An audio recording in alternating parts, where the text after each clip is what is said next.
Rabbi Haïm, Rabbi Yehuda, ça va? Baruch Hashem. Alors, nous reprenons la Gdama Shiur Gimel, troisième cours sur la préface du livre Mesilat Yesharim, le sentier de la rectitude, de l'auteur à la hauteur, Rabbeinu Moshe Chaim Luzzatto, 16e siècle, qu'on appelle le système Luzzatto, kabbalistique Luzzatto. Il y a le système lorianique de Rabbi Yitzhak Luria, et il y a le système Luzzatto. Nous sommes dans le passage Vehine Hakatuv Omer, dans la préface. Et voici le verset nous dit. Ce verset se trouve dans Job. Vous connaissez le livre de Job? Où là-bas, il est imaginé tout ce qu'un homme qui était riche, qui avait toute l'abondance, des enfants, la sagesse, il a tout perdu parce que Dieu, il lui a fait une épreuve. Il a dressé à Job une épreuve, mais qu'il a pu tenir à la fin. Et il a fait teshuva de tous les, entre guillemets, les blasphèmes naturels qu'un homme il sort quand il est écrasé de problèmes. Le verset nous dit alors le texte nous dit comme ça, voici, hein, comme ça qu'on le traduit, voici, irat, la crainte Adonai du Seigneur, hi chokma, c'est la sagesse. Ça veut dire quoi? Nous on comprend en fait que la sagesse c'est une chose, c'est une qualité, un attribut de Dieu, la sagesse. Et là Job il nous dit autre chose.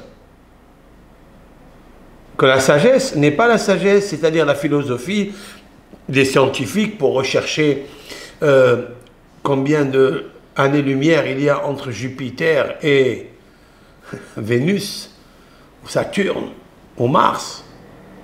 Non! C'est que la crainte de Dieu, c'est ça la sagesse. C'est une révolution, ça.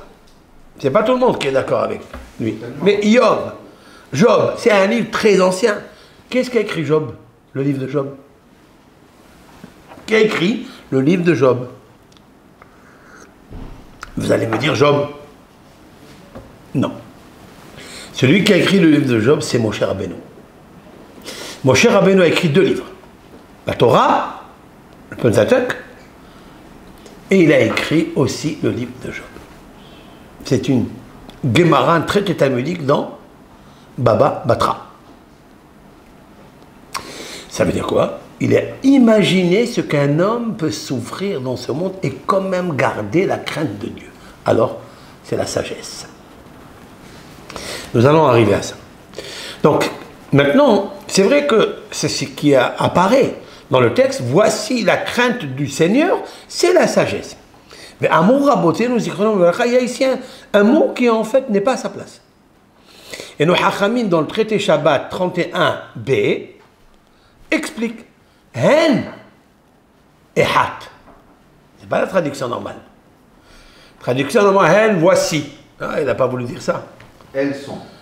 Non, hen, c'est pas pluriel, c'est un mot en latin. C'est en grec, yévani. 2. Hen, la lettre he et nun, se traduit en yévani, en grec, ahat. Regardez ce qui est marqué. Hen, c'est ahat, ehat. Chez Ken Belachon yévani, car dans le terme, dans le langage des yévani, des Grecs, korin le ahat hen. Quand les Grecs de l'époque, ils voulaient dire un, une, ils disaient hen. Tu sais ou pas? Donc il a voulu dire, qu'est-ce que dit Job maintenant?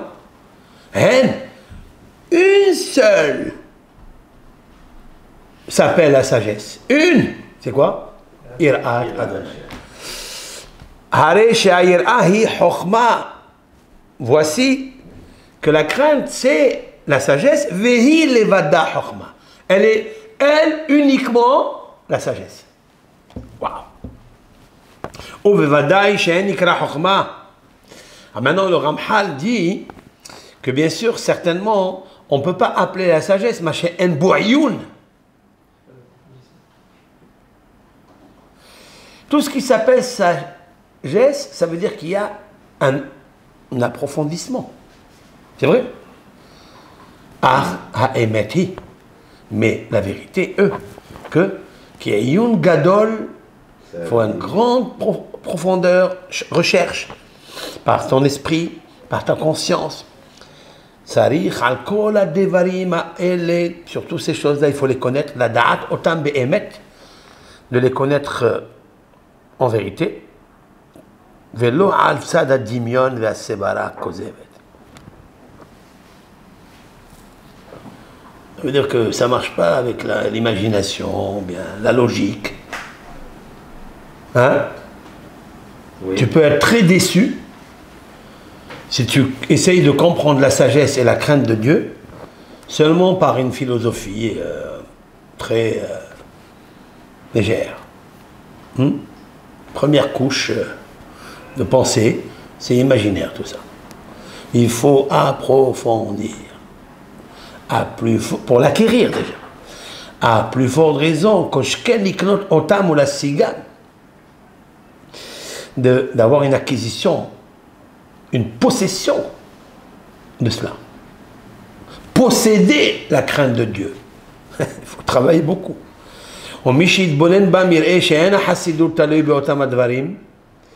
dit, celui qui bien réfléchit, il saura que la piété ne dépend pas des choses ce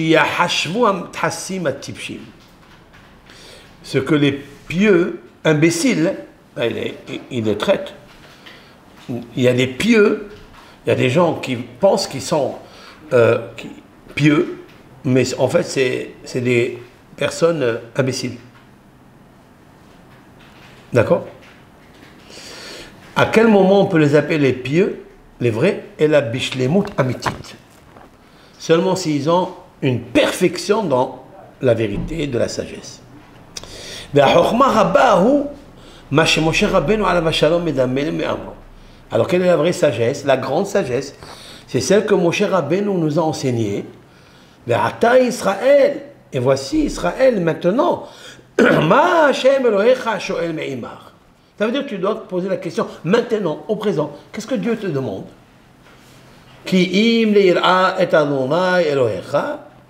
Seulement de craindre l'Éternel ton Dieu, la lechet bechol derachar, de marcher dans tous ses caractères, c'est-à-dire comme lui il est miséricorde, tu dois être miséricorde, comme il est compassion, tu dois être compassion, comme lui il accompagne les morts, il accompagne les morts, comme lui il visite aux malades, comme disent nos sages, hein? Ou l'ahava auto de l'aimer, vela'avod et Hashem Elohecha. Il faut acquérir la crainte. Cette crainte, elle t'amène à l'amour de Dieu et à l'amour des créatures. Et à l'amour de Dieu et de servir à Dieu bechol levavecha ubchon nafshecha. De tout ton cœur et de toute ton âme. Lishmor et mitzvot Hashem et hukotav, c'est d'observer les commandements de Dieu et ses lois. Dans ce verset-là, Moshe Rabbeinu a écrit dans le Deutéronome Devarim, 5e livre de la Torah, dans le chapitre 10, verset 12, il conclut avec ça et il inclut Kol Hekesh Lemut Avoda. Voici toutes les parties de la perfection du service divin, Anertzit Nishmo Idbarach, celui qui est exaucé et agréé par le Créateur, béni soit-il. C'est quoi? Nous allons détailler dans le texte. Hayira, la crainte. Ha'alicha bidrachav, c'est de marcher et de pratiquer les mêmes actions que Dieu, comme je viens d'expliquer, s'occuper des veuves, s'occuper des orphelins, marier des gens, marier des orphelins, des veuves, aider les pauvres, d'accord? Rendre visite aux malades, tout ce qui est social, tout ce qui est a trait à l'amour, c'est-à-dire à la donation, à la shpa'a, de donner, comme lui, il est Rahoum, toi Rahoum, Hanoun, Hanoun. Ça c'est la ira. Si par exemple tu dis, je crains Dieu, mais tu ne fais aucune de ses pratiques, aucune de ses qualités tu n'as acquis de lui, et tu ne les pratiques pas, ou juste tu les parles, zéro. C'est que tu n'as pas la crainte de Dieu. Et en fait, la sagesse, elle est une, c'est la crainte de Dieu. Celui qui est en train de faire des actions de bienfaisance, il aide à l'echet bidracha, de marcher dans les voies de Dieu. Qu'est-ce que ça veut dire? Moi, je marche dans les voies de Dieu. Nos sages demandent, c'est quoi? C'est que tu dois être amoureux des créatures et les aider, comme lui. Maintenant, ahava, l'amour. L'amour, ça veut dire le respect. Shlemut alev, waouh, ça c'est très intéressant. Shlemut alev, ça veut dire des fois tu fais tout avec les autres. Tu payes, tu donnes, tu es mashpia, tout. Mais quand il arrive un moment où le cœur, il te dit, celui-là, il est ingrat. Celui-là, il ne m'a pas respecté. Celui-là, il n'a pas rendu la monnaie, quoi, la pièce. Qu'est-ce que tu fais? Qu'est-ce que ton cœur, il te dit? Laisse-le tomber. Va-t'en, je ne veux plus le parler. Tu lui tournes la tête, tu lui fais un nez tordu, c'est vrai? Tu ne l'invites pas, tu l'évites, tu t'écartes de lui. Et bien Ramchal dit non, Shlemut alev. Il faut que ton cœur il soit entier avec Dieu, pas avec les hommes. Tu peux faire aux autres et après, s'ils t'oublient, c'est pas eux. Si eux ils t'oublient, que la mort t'oublie. Elle est belle, ça. Elle est belle? Lorsque quelqu'un, il a un sentiment que l'autre, il était ingrat avec lui. Oui? Le sentiment, qu'est-ce qu'il dit? Comment il parle à l'homme? Un sentiment crée un événement. Et un événement change la nature. Et là, on se change. On ne veut plus parler avec l'autre. Non. Est-ce que Akadosh Baruch Hu, il te donne toujours? Il ne regarde pas si tu es gratitude ou tu es ingrat. Il regarde pas, alors fais comme lui. C'est ça. L'homme, il doit être le prototype en miniature comme Akadosh Baruch Hu. Mais tout ça, c'est bien dans le corps, dans les gestes. Quand je souris, quand les gens ils me sourient, quand les gens ils disent merci, tout ça, ça va bien. Qu'est-ce qu'il advient quand le cœur, il commence à dire, mais celui-là, j'ai envie de le tarter. Ouais? Qu'est-ce que tu dois faire? Shlemut alev. Tu dois avoir la piété dans ton cœur, il doit être parfait. Il n'y a aucune écorchure qui vient de la part de l'attitude de l'autre qui doit changer ton caractère. Jamais. Et pourquoi? Comment? C'est une... Mahu Rahum. Ve'alachta bidrachav. Shlomo HaMelech, il a inclus, il a dit, Ma Hashem shoel me'imach. Tu sais maintenant à quoi tu dois penser? Qu'est-ce qu'il demande Dieu de toi? De le craindre et de marcher dans ses voies. Ça veut dire, et de marcher dans ses voies. Si tu le crains, tu ne marches pas dans ses voies. Même si des fois tu l'as déjà fait 1, 2 fois, 1 mois, 2 ans, 4 ans. Mais après tu vois que la personne en face de toi, elle est bête. Et elle ne te reconnaît pas le bien que tu fais. Et elle ne te dit pas merci. Et elle ne te sollicite pas en te faisant des compliments. Tu fais quoi? Tu veux dire, oh, c'est pas grave? Non. Je les mots à lèvres. C'est pour ça que finalement, la ira, c'est la chorma, parce qu'il faut être chacham pour pouvoir contourner tout ça. Ah, ouais. Et savoir que tout vient de Hachem. Ah, oui, il faut savoir que tout... D'ailleurs, en parlant de shlemut alev, la perfection du cœur, est-ce que ça s'adresse aussi à la sagesse du cœur? Oui. Où c'est marqué dans la Torah? Chacham lev. Ah, voilà. Chacham lev. Tu vois? Job, il a dit, Hen yirat Hashem et chokma. La sagesse, uniquement, elle est seule, uniquement la crainte de Dieu. Donc si quelqu'un a la crainte de Dieu, c'est sûr qu'il a la sagesse. Mais elle se trouve où? Dans la tête. Donc normalement, si elle se trouve ici dans la tête, elle ne se trouve pas dans le cœur. Normalement, logiquement, dans la raison la plus pure, la plus logique, naturelle, si tu fais du bien à quelqu'un, il te le rend très mal, tu fais quoi dans la logique? ben, tu arrêtes de lui faire du bien. Tu ne l'invites plus. Tu te venges de lui. C'est vrai? Mais si tu dis que la sagesse ne se trouve pas dans la tête, la crainte de Dieu, elle se trouve dans le cœur. Hacham lev yikach mitzvot. Alors là, il prendra parce qu'il est sage dans le cœur. C'est quoi la sagesse du cœur? La crainte de Dieu. Je veux être comme lui. La crainte de Dieu, ça veut dire je crains Dieu, j'ai peur de lui, je le vénère. Non. C'est d'être comme lui. Comme lui, il est bon, même si toi, tu lui fais des crasseries. Lui, il est bon, il ne se venge pas de toi. Et il te fait encore, et il te donne encore. C'est ça la perfection de la piété. C'est vrai que Hachem, il laisse passer, etc. Mais il attend de nous quand même un retour, parce que, pas un retour, une teshuva, ça veut dire qu'on revienne vers lui et qu'on se perfectionne. Bien sûr. C'est ça, c'est parce qu'il est longanime qu'il lui qu'on nous est laisse faire, etc. à part qu'il est longanime, l'Éternel, il est bon et droit parce que c'est lui, l'Éternel, qui t'a posté à l'intérieur de toi l'ange de la mort. Tu as compris? C'est un sujet énorme. Eh oui, si c'est Hachem Yitbarach qui te dit fais tchouva, pourquoi il dit fais tchouva? Parce qu'il t'a donné la logique, il t'a donné la sagesse, il t'a donné la crainte, mais il t'a donné aussi l'ange de la mort en parallélisme. Tu fais quoi avec cet ange de la mort? Lorsque une personne te fait une crasserie après que toi tu lui aies fait que du bien, tu vois quoi en fait? C'est la personne qui a fait ça. Mais alors comment on doit réagir? Ben, tu dois réagir comme Dieu. C'est un gros travail. La crainte de Dieu, la définition de la crainte de Dieu, c'est pas seulement une crainte philosophique, une crainte d'imionite, une crainte imaginaire ou une crainte sikhrite, logique. Non, c'est une crainte hoshite, c'est-à-dire palpable. Et ça, la jauge de ça, thermomètre, le baromètre, à lève, Sheikha, à lève, shlemut, Haram Hali a dit quelque chose, shlemut à lève, ou shmirat à mitzvot, kol à mitzvot, et de protéger toutes les mitzvot. Shlemut à lève, c'est tout le livre qu'on va étudier maintenant, le Messilas Yesharim. Si je veux définir de quoi il parle de l'accord déraciné, shoresh ara, la racine du mal. Il n'a pas dit d'enlever le mal. J'ai pas dit enlever le mal, fuir le mal. Non.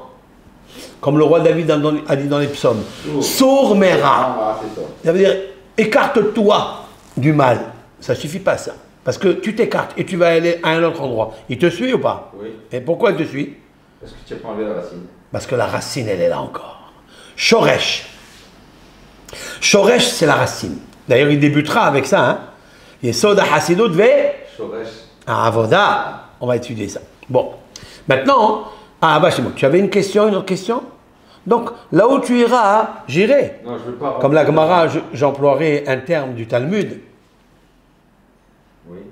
Malach mavet malihacha ou malihatam. L'ange de la mort, il peut être ici, il peut être là-bas. Il te suit. Donc c'est un travail colossal. Lorsqu'une personne, nous, la réaction, le sentiment, c'est la logique. C'est la raison qui dit, mais c'est pas raisonnable ce qu'il fait. Mais c'est vrai. Parce que si tu dis que la crainte de Dieu, c'est la raison, c'est la logique, tu iras pas loin. Maintenant, qu'est-ce que la crainte? Il dit le Rav, Hayira, la crainte, je dois avoir la crainte. En quoi consiste la crainte de Dieu? C'est quoi la définition de la crainte? Comment on arrive? C'est Yirat Romemuto Idbarach. C'est la vénération de la grandeur, béni soit-il, de Dieu. Quoi?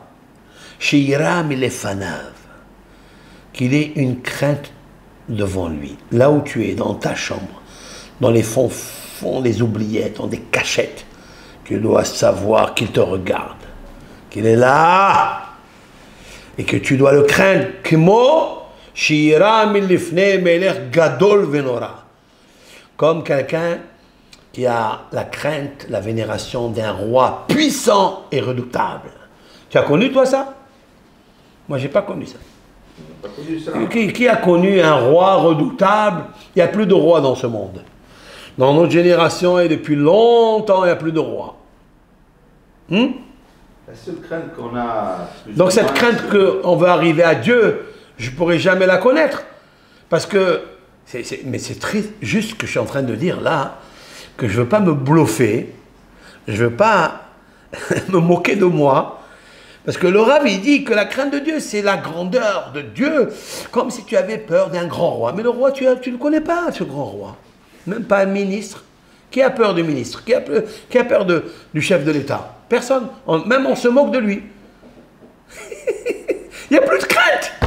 Alors comment tu vas arriver à celle de Dieu puisque tu n'as pas la notion et définition de la crainte? Tu l'as pas. Tu la sens pas. C'est difficile ça. Et en plus il dit, tu dois le craindre. Veyevosh migdulato. Il doit être honteux, pudique de sa grandeur. Sur chaque geste qu'il a envie de bouger, il doit avoir peur. Dieu il le regarde. À plus forte raison quand toi, un être humain, créature, petite, sombre, petite, devant l'univers grandiose, hein, devant le cosmos, tu es devant lui, tu es en train de parler dans la prière, Torah, ou bien quand tu étudies la Torah. Tu dois avoir la crainte. C'est vrai ça? On est très loin. Très loin, bien sûr, parce qu'on ne vit pas cela. On ne vit pas cela parce qu'on ne sait même pas ce que c'est la crainte. Tu as compris ou pas? Bien sûr. Il faut s'imaginer notre contexte. Le Havot al-Bavot, il a dit, c'est quoi? Que quand tu bouges, chaque mouvement, tu dois avoir la honte, la crainte du grand roi qui est en face de toi, qui te regarde. Il dit, Lo ya'tik regel. Non, tu ne le vois pas là-bas, moi je le vois ici, dans mon livre. Lo ya'tik regel, il ne doit pas déplacer un pied. Velo yanif af. Il ne doit pas bouger une paupière. Et la har afakat ratson adonav baem. Jusqu'à ce qu'il... On peut comparer comme les soldats qui ont la crainte du supérieur. Bon, là-bas, c'est pas... Là-bas aussi, tu n'as pas le droit de mettre un pied plus bas. D'accord. Il dit, tu dois d'abord demander l'autorisation de la volonté de Dieu pour le faire. On est très loin. Et quand même, on étudie ce livre. Ok? Eh ben, maintenant, on va demander la permission. Absolument. Je ne sais pas combien de temps ça va durer, mais... Maintenant, la suite. Halicha midracha, kolel, marcher dans le chemin de Dieu, inclut kol inyan yosher amidot vetikunam. La droiture des mesures, c'est-à-dire les caractères qui ne doivent pas dépasser leurs limites. Vetikunam et leur embellissement. Mais où ce que nos sages ont expliqué dans le traité Shabbat 133b, Ma'urahum, comme lui il est miséricordieux, je l'ai pris en préambule, je l'ai devancé parce que dans ma tête c'est ça qui marche de toute façon. Ma'urahum, comme lui il est compassion, Afata Rahum, toi aussi. Comme lui il accompagne les morts, toi aussi. Comme lui il s'occupe de la bienfaisance des pauvres, lui, toi aussi. Au klal causé, il dit la règle générale de tout cela, shinhag adam kol midotav, que l'homme doit s'habituer à se conduire. Mais chol mine paulotav, tous ses gestes, alpi hayosher ve'amusar, selon la droiture et l'éthique, la morale. Les kalalou hachamim zichron bracha, nos sages ont inclus tout cela dans les maximes de nos pères, dans le chapitre 2, vers Mishnah Aleph, kol shehi tiferet le'oseha, ça veut dire l'homme, il doit faire comme Dieu il fait avec toi. Ça veut dire, toi, quand tu fais quelque chose, il faut que tu sois splendeur quand tu fais cela. Et que les gens, ils voient en toi un shlemut, une perfection de midot yosher, ça veut dire Emoussa. Yodel, ça veut dire droiture. C'est très difficile ça. Qu'est-ce que ça veut dire? Toldata hizuka Torah vetikun ahvat amedinot. Waouh! C'est quoi? C'est renforcer l'étude de la Torah et d'embellir quoi? Les déchirures par les guerres des pays. Ahvat, c'est comme quelqu'un qui coud deux parties de l'habit qui se sont déchirées, et toi tu viens, ahvat, mais ahé. Et toi tu fais la fraternité entre eux. Tu trouves deux personnes qui font du mal, qui se disputent, et toi, comme Aaron à Cohen, tu viens, tu fais le tikkun du shalom. D'ailleurs, on a fini? Ou on continue un peu?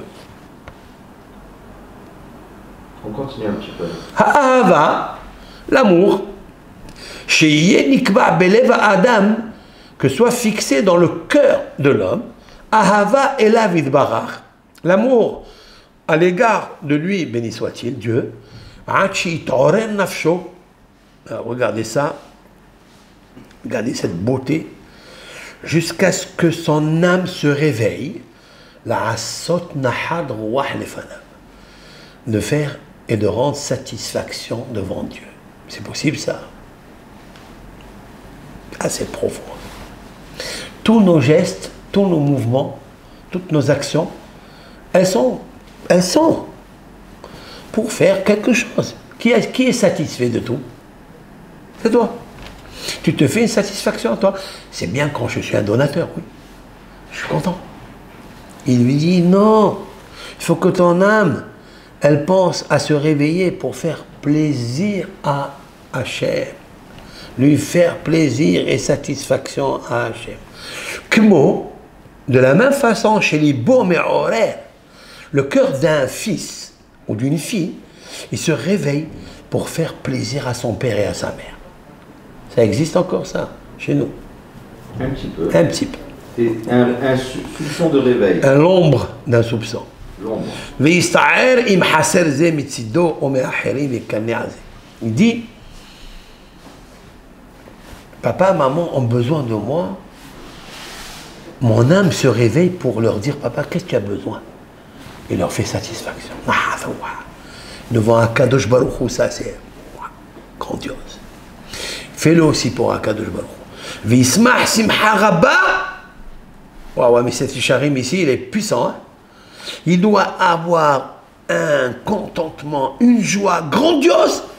Bah, cette parole-là, hein, de faire la mitzvah, de donner à une créature, ou de donner à une veuve, et de donner, de faire à papa et à maman, avec la joie, avec une simha pendant l'action. Rabbi Haïm Vital, donc avant le Ramchal, presque pas 150 années, plus. Il a dit, pourquoi nos sages, ils ont dit que celui qui fait telle ou telle mitzvah convenablement, hein, il s'enrichit, ou bien on lui donne un garçon. Tout celui qui allume les nérots de Shabbat, les bougies de Shabbat avec l'huile d'olive, eh bien, il a des enfants garçons. Alors le Rav demande, mais qu'est-ce que disent nos sages? Il y a beaucoup qui font ça, ils n'ont rien. La réponse, il te manque la grande joie.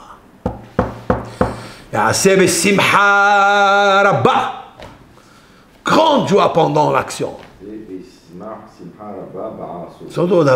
Il dit, c'est ça qui fait acquérir, fait l'attraction, pour attirer tout ce que tu veux. C'est ce que nos sages, en substance, ils veulent dire.